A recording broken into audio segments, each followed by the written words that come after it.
Kunle was in his final year at the university. A smart, quiet young man of 23. He lived in a cramped boys' quarters in Surulere, Lagos. Life had not been kind lately. His parents were struggling and had stopped sending money regularly. His part-time tutoring jobs had dried up. His rent was overdue and he had only 2,000 naira left in his account. That was when she entered his life. Deborah, the landlord's wife. She was nearly 50, but carried herself with a confidence and sensuality that turned heads. She was tall, with a curvy frame and skin that gleamed even under the harsh Lagos sun. Always dressed in flowing Ankara wrappers, she moved like a woman who had survived storms and now danced in the eye of them. Her husband, Babatunde, was a tired old man, half blind, with shaking hands and a potbelly. He mostly stayed indoors or traveled to the village. But Deborah, she was always around, watching, waiting. One dusty evening, Kunle came home tired, his white shirt soaked with sweat. Deborah sat outside, peeling oranges with a sharp knife. "Young man," she said, without looking up, "come here." Kunle obeyed. He could never quite read her, and that made him nervous. "Your rent is due," she said, her knife slicing clean through an orange. "But I know you don't have it." Kunle's face dropped. He remained silent. "How old are you?" she asked suddenly. 23, he said quietly. She finally looked at him, her eyes steady. "Strong age, full of energy. I can help you, Kunle, but everything in life has a price." That night she invited him into the main house. Babatunde was away. She poured Kunle a drink and sat close beside him, her perfume thick and warm in the air. Her hand found his thigh. Her voice dropped to a whisper. "Let me take care of you. Just say yes." And Kunle said, "Yes." That night he didn't return to his boys' quarters. The days that followed were strange and sweet.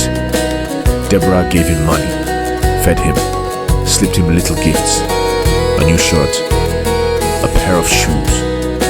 Once she paid his tuition balance in cash, and at night she took him.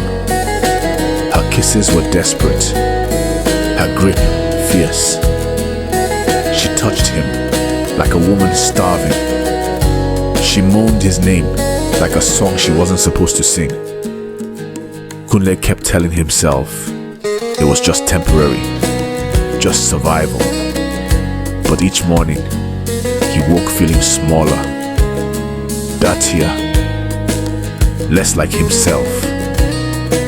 He avoided his friends, stopped going to church, stared too long at nothing. Then came Zainab. She was soft-spoken and serious, with short braids, bright eyes and a gap-toothed smile that made Kunle's chest flutter. They met during a group project and soon started spending time together under the mango tree behind the library, laughing over corn and sharing quiet jokes. With Zainab, he felt like a human being again, not a kept boy, not a secret. He started falling for her. But Deborah noticed. She always noticed. One evening, when Kunle returned late from studying with Zainab, he tried to sneak into his room. Deborah was waiting outside, arms folded, face calm. "She's beautiful," she said softly. "Deborah, please," he said, uneasy.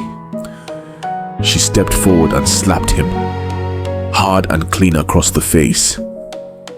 think you can enjoy me and walk away? She spat.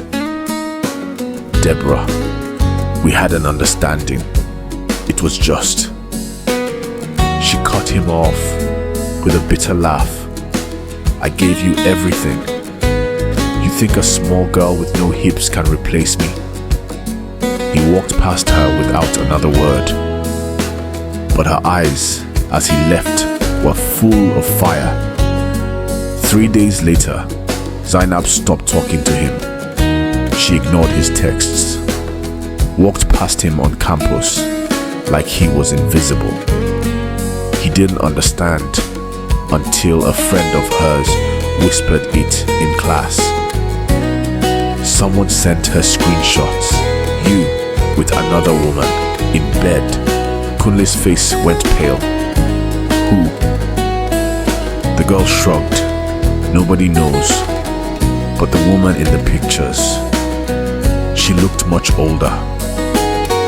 He ran to Deborah's door, furious. You destroyed everything, he yelled. She opened the door slowly, smiling. You destroyed it yourself, she said. I just reminded her who you really are. You're mad. Her eyes narrowed. You belong to me, Kunle. You always will. He tried to move out. A friend offered him a space in Yaba. Kunle packed quickly, ready to start over. But when he came back to get the rest of his things the next morning, everything was gone. Clothes, books, laptop, even his mattress. Deborah leaned against the doorway, picking her nails. Maybe rats carried them, she said calmly. Days passed. Kunle lived like a shadow, avoiding her.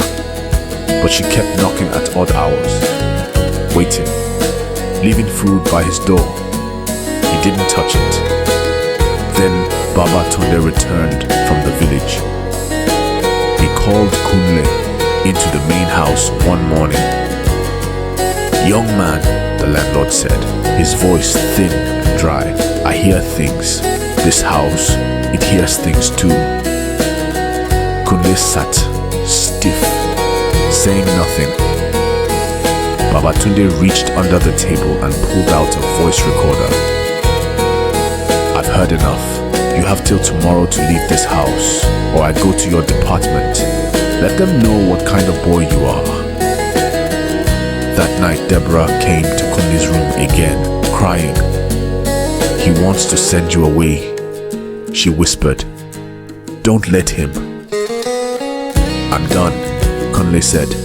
I can't live like this anymore. She dropped to her knees, sobbing. I love you, Kunle, she whispered. I've never loved anyone like this. Not even my husband. She crawled closer, clinging to his legs. Let's run away. I'll sell the house. We can go to Ghana. We can start again. Kunle shook her off, horrified. You need help.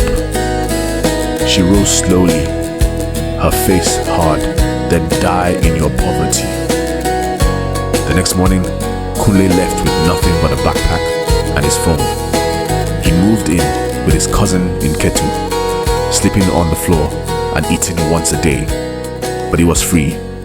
He started again, got a small job at an IT firm in Ikeja, saved his salary bit by bit. One afternoon, he saw Zainab at a seminar.